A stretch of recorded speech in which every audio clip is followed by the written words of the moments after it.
every subject that you need to learn has a core idea. And once you've understood what that core idea is, then everything else that you learn adds to your expertise and makes sense because it fits into that overall big idea. Well, the big idea, the core idea in accelerated learning is that everyone has a personal learning style, a way of learning that suits them best. And once you've found the learning tools, strategies, if you like, that match that personal learning style, well, you'll be learning in ways that suit your particular brain. And because it's therefore more natural, it's more comfortable, and it's easier. And because it's easier, it's quicker. Hence the name accelerated learning.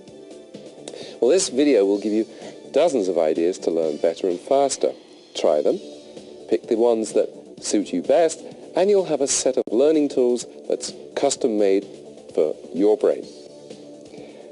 But why would you want to become a faster learner? I think there are 5 reasons. First, knowledge is doubling every 2 or 3 years. There's more to read, there's more to know. What you know today, unfortunately, won't buy you success tomorrow. Secondly, the average person now leaving college can expect 5 careers in a lifetime. That's not jobs, that's careers.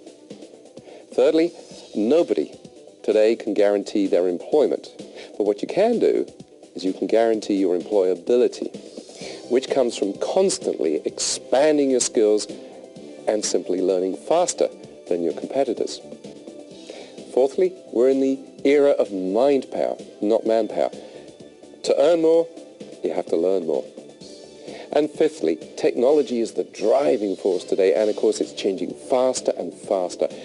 It's all summed up in one word: change. The constant upgrading of your skills, lifelong learning, is the minimum threshold to stay competitive today.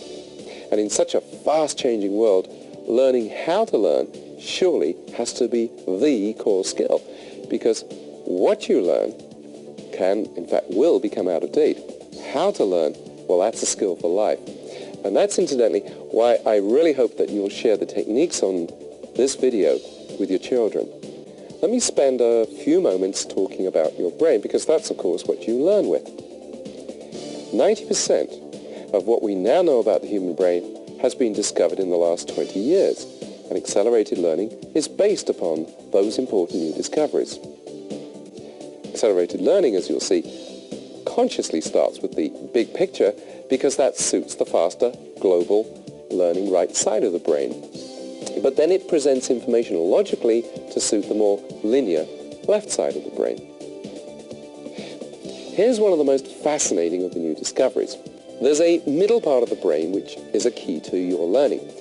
This middle brain controls your emotions, your immune system, a lot of the long-term memory, and it acts rather like a filter. Now, information coming into your brain from your senses passes through this middle brain.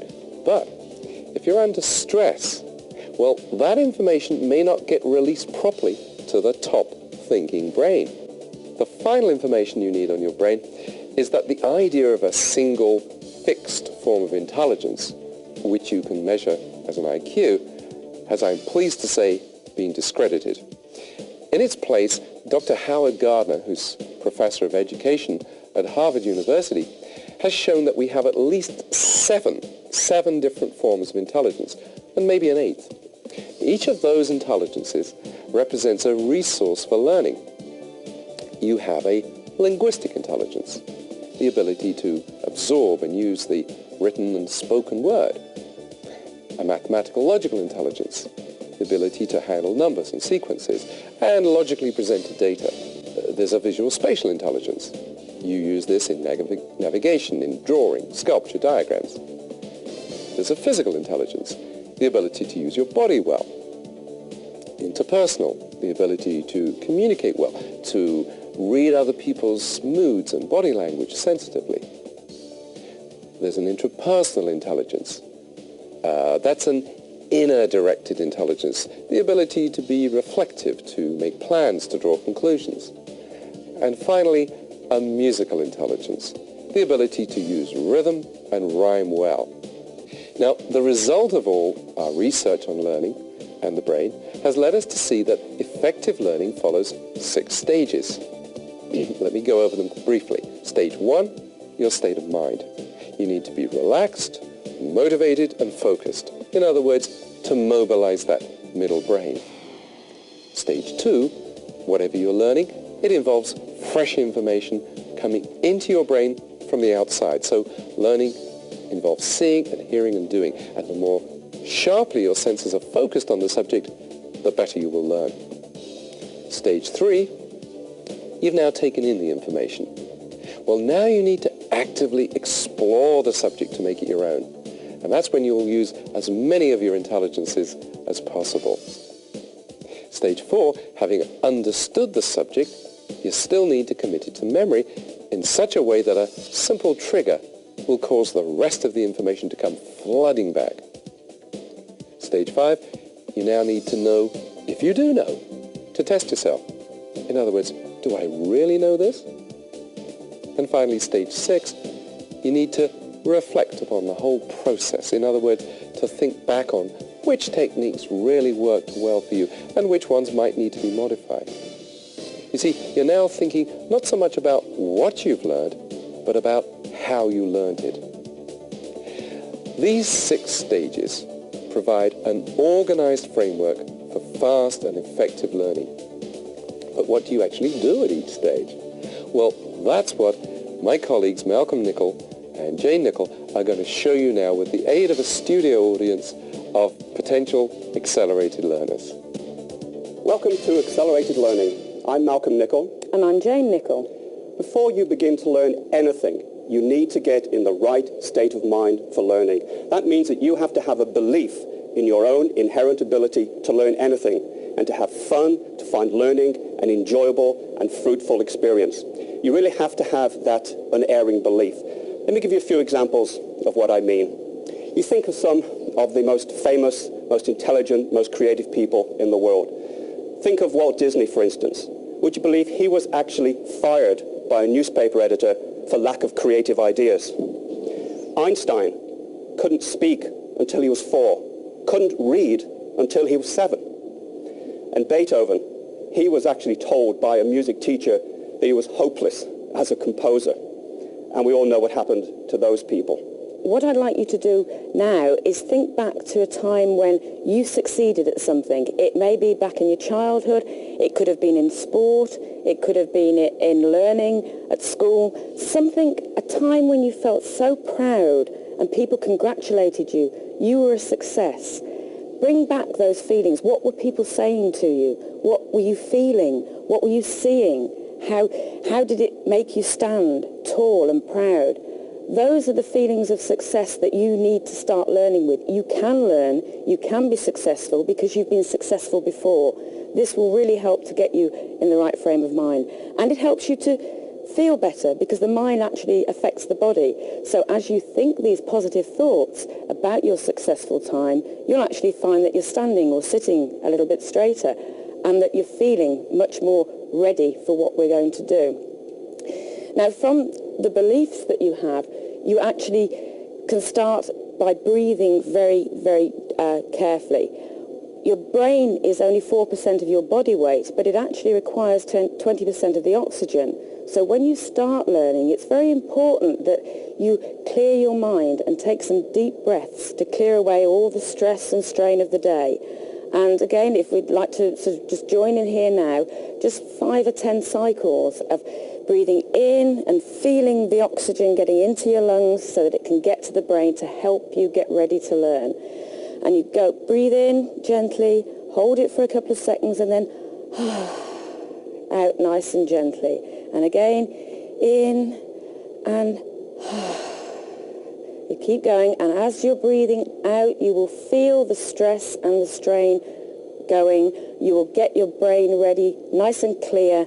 And we should always employ this tactic before you start learning. It makes a break from what's been going on in the day, from all those things that buzz around in our heads. We're going to start learning now, so relaxed. This creates a very relaxed, focused frame of mind, which is the type of frame of mind you need to get on with learning and to do it in a very positive way.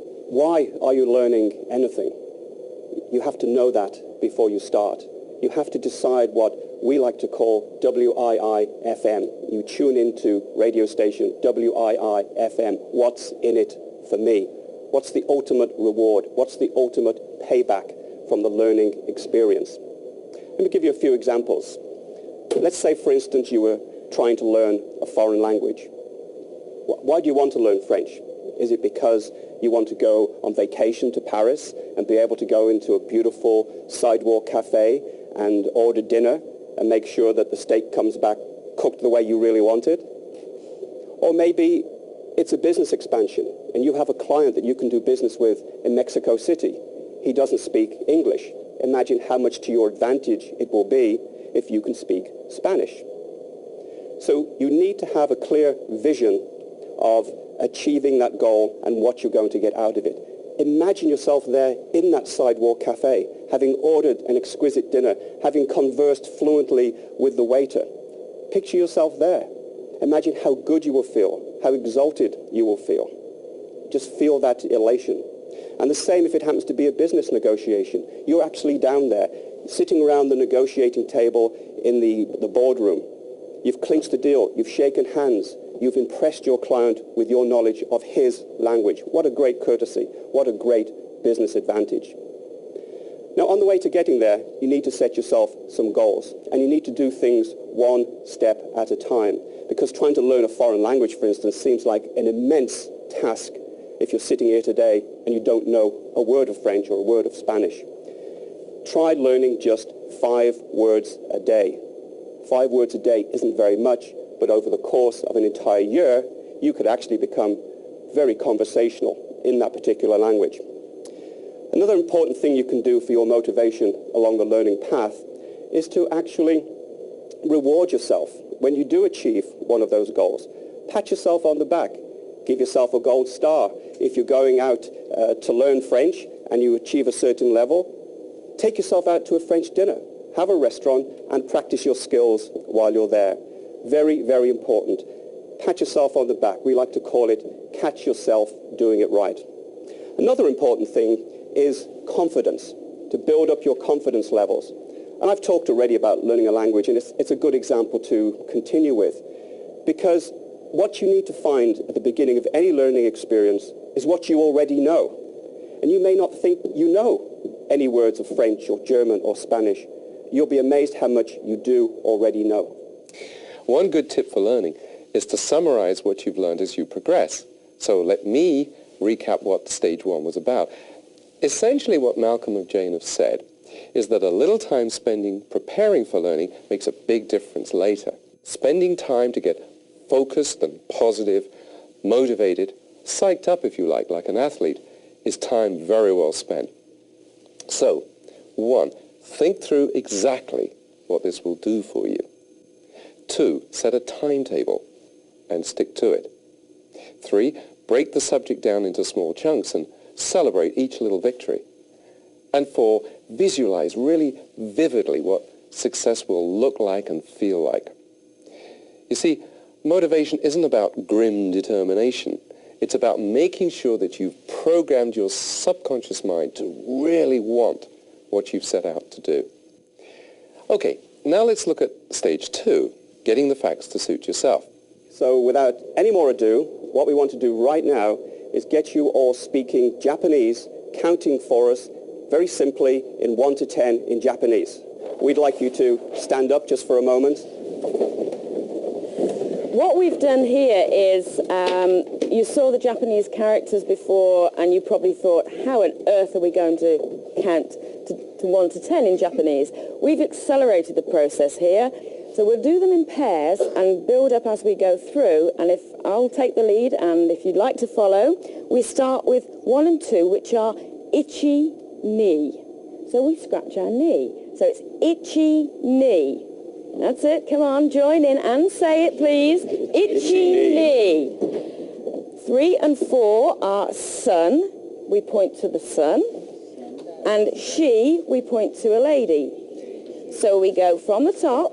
Ichi, ni, sun, she. And again, ichi, ni, sun, she. 5 and 6 are go and rock. So for go, we just pretend to take a couple of paces forward, and for rock and roll, we can rock and roll. So we go from the top.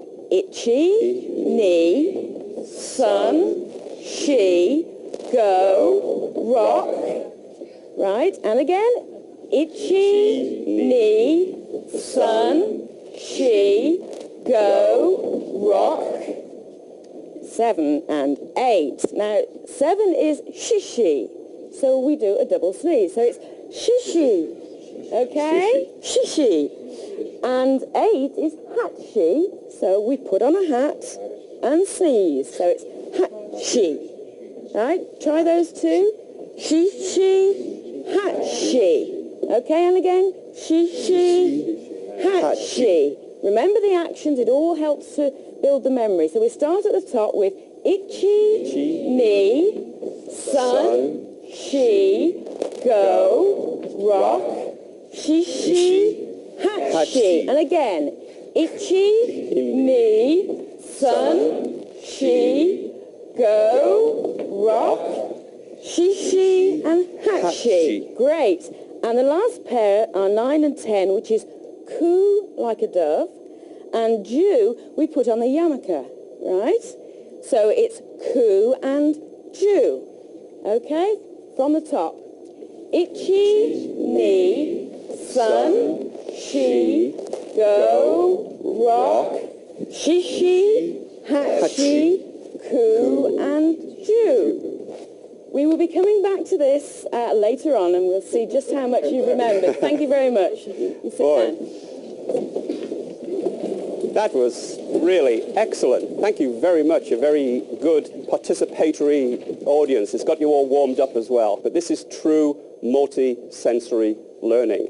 And when we first said to you, we're going to teach you how to count to 10 in Japanese, I could see expressions on your faces. You couldn't believe it. Perhaps now you can believe it. Jane? One of the techniques that we use in accelerated learning for helping you to make sure that things are in your style is to actually get a big picture overview. When you're starting a subject, look at the whole thing, see where you're leading to so that you can see how the parts build up and fit in.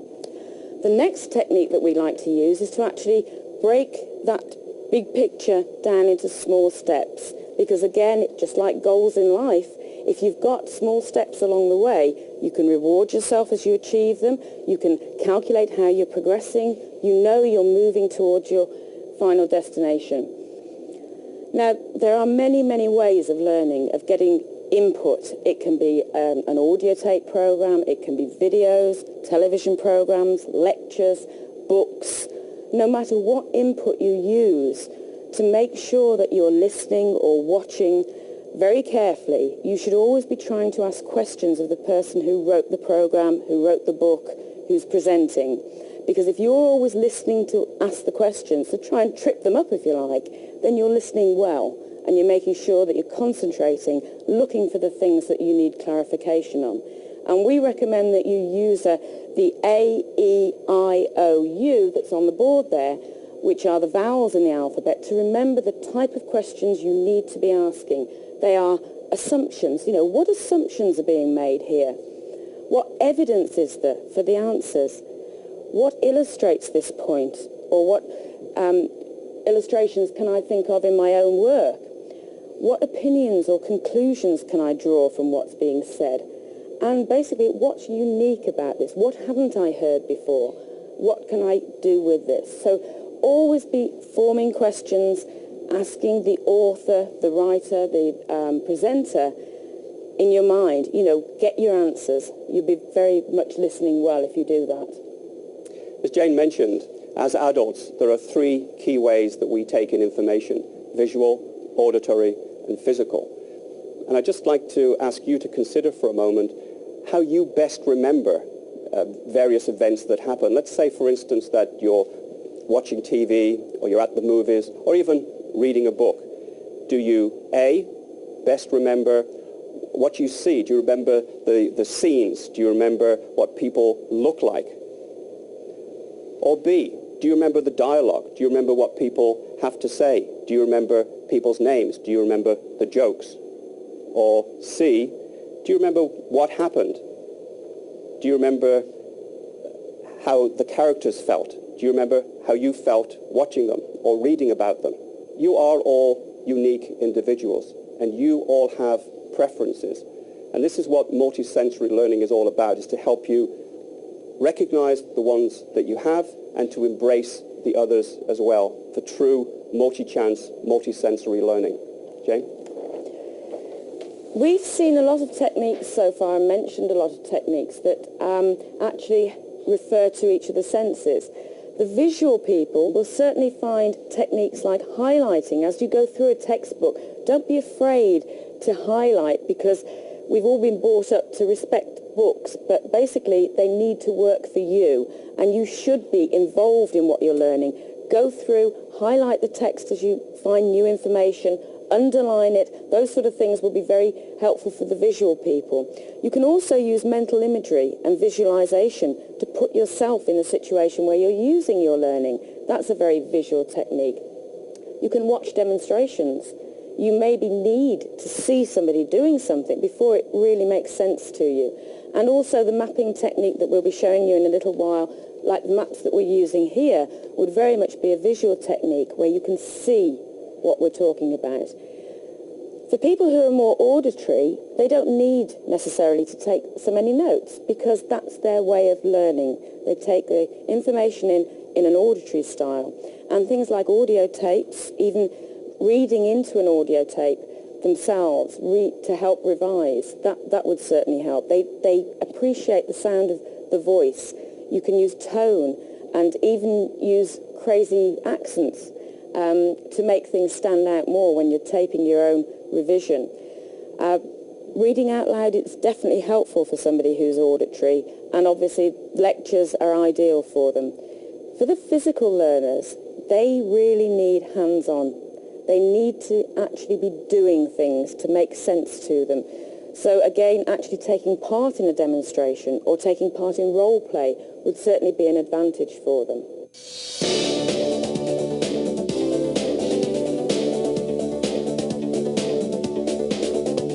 What we're going to do now is actually show you how to read through a textbook in a very powerful way, so that you can absorb information and comprehend information even while taking it in at a pretty fast rate.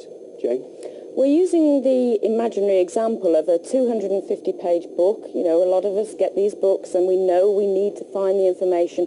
But in this day and age, it's where do you find the time to actually wade through, learn it, and get anything useful out of it. So we're going to look at, say, a 250-page book that's divided into 10 chapters. Now, using techniques that we've already spoken about in this